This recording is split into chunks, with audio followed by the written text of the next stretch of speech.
Welcome students, आपका मेरे channel science classes by doctor Kumkum Saxena में बहुत स्वागत है। और आज मैं आपको बताने जा रही हूँ कि ट्रांसपीरेशन क्या है और इसकी क्या आवश्यकता होती है पौधे के लिए, और इस पर कौन कौन से ऐसे फैक्टर्स हैं जो अफेक्ट ट्रांसपीरेशन करते हैं। पहले बताऊंगी मैं ट्रांसपीरेशन है क्या। ट्रांसपीरेशन आपको और पहले भी मैंने बताया है कि पानी का पौधे से भाप बन के उड़ना ट्रांसपीरेशन कहलाता है। जो पानी हम नीचे पौधे को देते हैं वो किस तरह से ऊपर पहुंचता है, ये मैंने आपको अभी बताया था कि जाइलम टिश्यूज के द्वारा पानी जो है पौधे के हर भाग में पहुंचता है।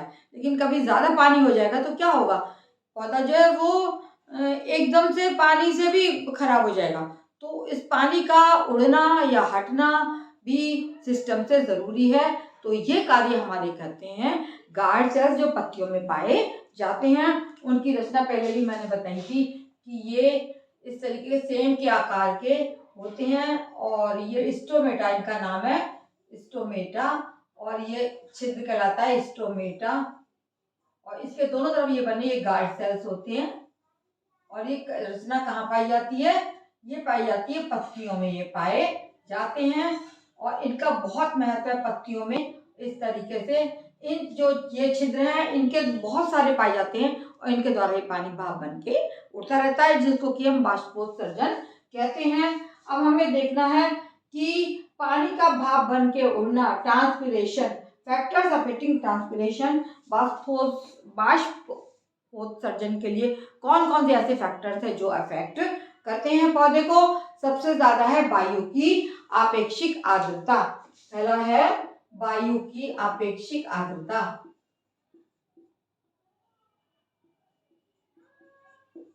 आर्द्रता का मतलब होता है कि नमी।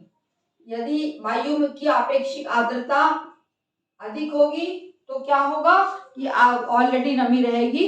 तो ऐसे में क्या होगा कि उल्टा संबंध होता है कि अगर आपेक्षिक आर्द्रता वायु में ज्यादा है, नमी ज्यादा है, तो हमारा ट्रांसपीरेशन कम होगा। और यदि वायु की में नमी कम है तो हमारा ट्रांसपीरेशन अधिक होगा। तो इसमें आपेक्षिक आर्द्रता में और बाष्पोत्सर्जन में उल्टा संबंध पाया जाता है।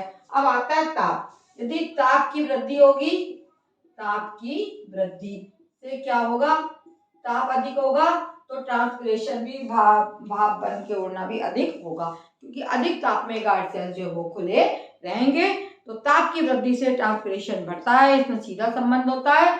और ताप की कमी से ट्रांसपीरेशन हमारा कम होगा पत्तियों में। ये इस तरीके की उल्टा और सीधा संबंध इन फैक्टर्स से पाया जाता है। अब आता है वायु की गति। वायु की गति अधिक होगी तो क्या होगा, वायु की गति, यदि वायु की गति अधिक है तो ट्रांसपीरेशन हमारा बढ़ जाएगा। इसमें सीधा संबंध पाया जाता है ट्रांसपीरेशन से। ट्रांसपीरेशन में सीधा संबंध होता है कि यदि वायु की गति अधिक है तो ट्रांसपीरेशन अधिक होगा, और वायु की गति कम है तो ट्रांसपीरेशन जो है कम होता है। यदि वायु का दाब कम होगा तो ट्रांसपीरेशन ज्यादा होगा, और दाब अधिक होगा तो ट्रांसपीरेशन कम होगा। इसमें उल्टा संबंध पाया जाता है। अब आते हैं चौथा फैक्टर, प्रकाश की तीव्रता। प्रकाश की तीव्रता, सब लोग जानते हैं प्रकाश कहाँ से आता है, हमें सूर्य से मिलता है। यदि प्रकाश अधिक है, तेज है, वायुमंडल में धूप ज्यादा है, तो क्या होगा कि बाष्पोत्सर्जन की दर बढ़ जाती है, ट्रांसपीरेशन बढ़ जाता है। इसमें अधिक होगी, अगर प्रकाश की तीव्रता अधिक है तो ट्रांसपीरेशन भी अधिक होगा। और इसका यदि कम है, सूर्य की धूप कम है, तो स्टोमेटा भी खुलने में परेशानी होगी और हमारा ये ट्रांसपीरेशन भी कम होगा। इस प्रकार से प्रकाश की तीव्रता का सीधा संबंध होता है। यदि प्रकाश की तीव्रता अधिक है ट्रांसपीरेशन अधिक होगा, प्रकाश की तीव्रता कम है तो ट्रांसपीरेशन भी कम होगा। अब है कि भूमि से प्राप्त जल। भूमि से प्राप्त जल, यदि जड़ों में लगातार पानी देते रहेंगे, भूमि में पानी पड़ता रहेगा, तो एक सक्शन प्रेशर के द्वारा बताया था मैंने इससे पिछले वाले अपने लेक्चर में कि पानी जो ऊपर की पहुंचता रहेगा और भाप बन के उड़ता रहेगा। जितना अधिक भूमि से पानी दिया जाएगा पानी ऊपर पहुंचेगा और हमारा बाष्पोत्सर्जन जो है वो बढ़ता रहेगा। इस तरह से ये फैक्टर्स मैंने आपको बताए जो कि ट्रांसपिरेशन को हमारे प्रभावित करते हैं। इन चीजों से ट्रांसपिरेशन बढ़ेगा और किन चीजों से ट्रांसपिरेशन कम होगा। अब हम जानना चाहेंगे कि इम्पोर्टेंस माने बाष्पोत्सर्जन का महत्व क्या है। ये तो के फैक्टर्स ऑफ हीटिंग अब बताती हूँ मैं आपको। महत्व, बाष्पोत्सर्जन का महत्व, बाष्पोत्सर्जन का महत्व,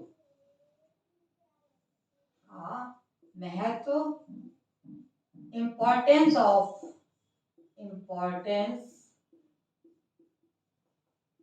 ऑफ ट्रांसपीरेशन।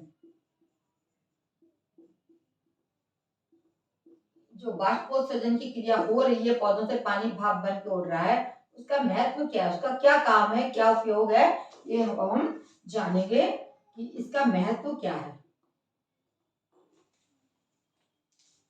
भाप बन के पानी उड़ना तो क्यों आवश्यक है, क्यों जरूरी है, तो इसका क्या महत्व है। इसका बहुत सा महत्व है पौधों के लिए कि जो हम पानी डालते हैं अधिक जरूरत से ज्यादा, तो उसको जो है भाप बन के जब उड़ता जाएगा तो अतिरिक्त जल का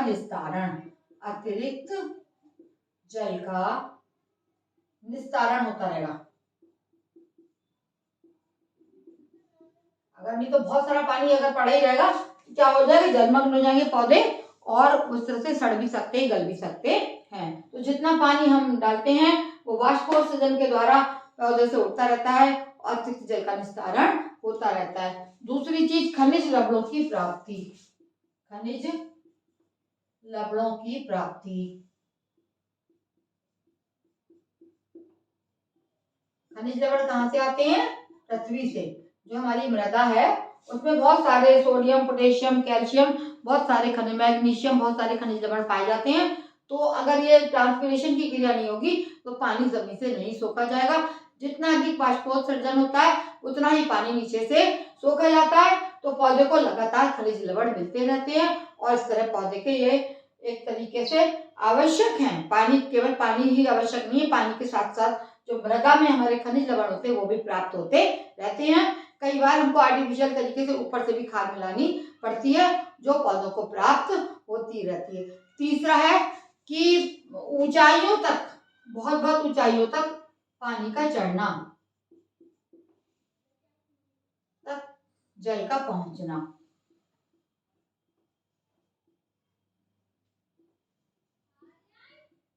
आपने देखा होगा बहुत सारे ट्रीज जो हैं वो बहुत लंबे होते हैं, जो आपके पहाड़ों पे पाए जाते हैं, बहुत बहुत ऊंचे होते हैं। और वहां तक कैसे पानी पहुंचेगा, एक कौन सी प्रक्रिया है, यदि ट्रांसपिरेशन होता रहेगा तो सक्शन ऑफ प्रेशर और एसेंट ऑफ सेप के द्वारा, एसेंट ऑफ सेप और सक्शन ऑफ प्रेशर, दोनों, सक्शन ऑफ प्रेशर अभी आपको समझाया था मूल लॉ। तो इन दोनों क्रियाओं के द्वारा क्या कब उत्पन्न होती है, जब ऊपर से ट्रांसपिरेशन होगा तो एसेंट ऑफ सेप होगा और सक्शन ऑफ प्रेशर होगा। मूल दाब जिसको बताया गया था उसके द्वारा पानी जो है खिंचता है और खिंच के ऊपर तक एक मूल दाब के द्वारा ऊपर ऊंची ऊंची ऊंचाइयों तक पानी को पहुंचाया जाता है। इसलिए हमारे लिए बाष्पोत्सर्जन का बहुत अधिक महत्व है और ताप का नियमन होता है। इससे ताप का नियमन,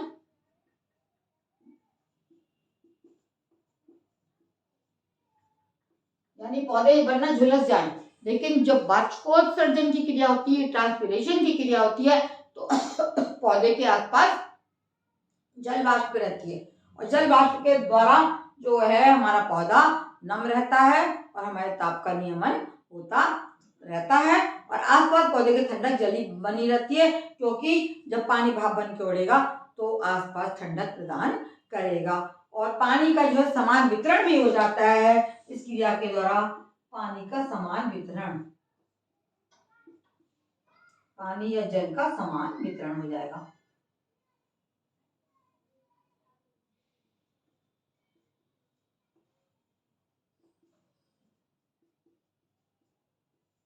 पौधे के हर भाग तक, इस ऊंचाइयों तक पौधे को पानी पहुंचता है और हर डाली को, हर पत्ती को और हर जगह जो है पानी जो है जड़ से तने में, तने से शाखाओं में, शाखाओं से फूलों को, पत्तियों को मिलता है। इस प्रकार से जल का समान वितरण ऊपर से एसेंट ऑफ सैक और सक्शन और प्रेशर के द्वारा पानी ऊपर पहुंचता है और पौधे के हर भाग को जो है ये समान पानी का वितरण होता है और इस तरह से पौधे के हर भाग को जल प्राप्त हो जाता है। फल, जो हमारे फल होते हैं उनमें सांद्रता का बढ़ना, फलों में सांद्रता का बढ़ना,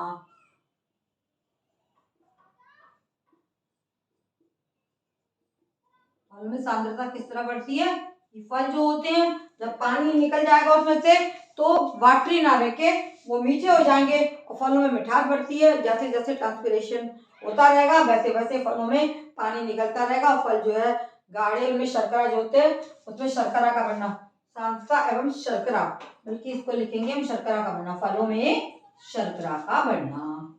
शर्करा माने मिठास, शर्करा बढ़ जाती है। फल कैसे होते हैं, फल मीठे होते हैं तो शर्करा जो है वो बढ़ जाती है इस क्रिया के द्वारा और फल और अधिक मीठा हो जाएगा। इस तरह से ट्रांसपिरेशन हमारा कितनी अधिक इम्पोर्टेंट है ये आपको इसके द्वारा मैं बता रही हूँ। और यांत्रिक सबसे इम्पोर्टेंट है, यांत्रिक ऊतकों का विकास, यांत्रिक ऊतकों में वृद्धि या विकास।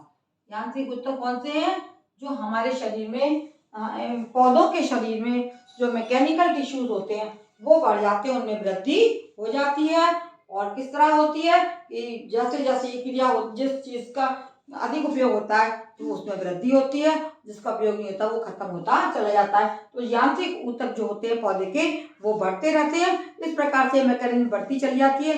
पौधे को हम पानी देंगे और ये पानी जो है ऊपर तक पहुंचता रहेगा और ऊपर से भाप बन के उड़ता रहेगा। तो साथ साथ में इतनी सारी चीजें अतिरिक्त मैंने आपको बताई हैं जो बाष्पोत्सर्जन में होती हैं, जो पौधे का महत्व होती है और पौधा जो है बढ़ता चला जाता है। इसके साथ में अपना लेक्चर समाप्त करती हूँ। मेरे चैनल को सब्सक्राइब करना मत भूलिएगा और सुनते रहिएगा तथा लाइक का बटन दबाना मत भूलिएगा।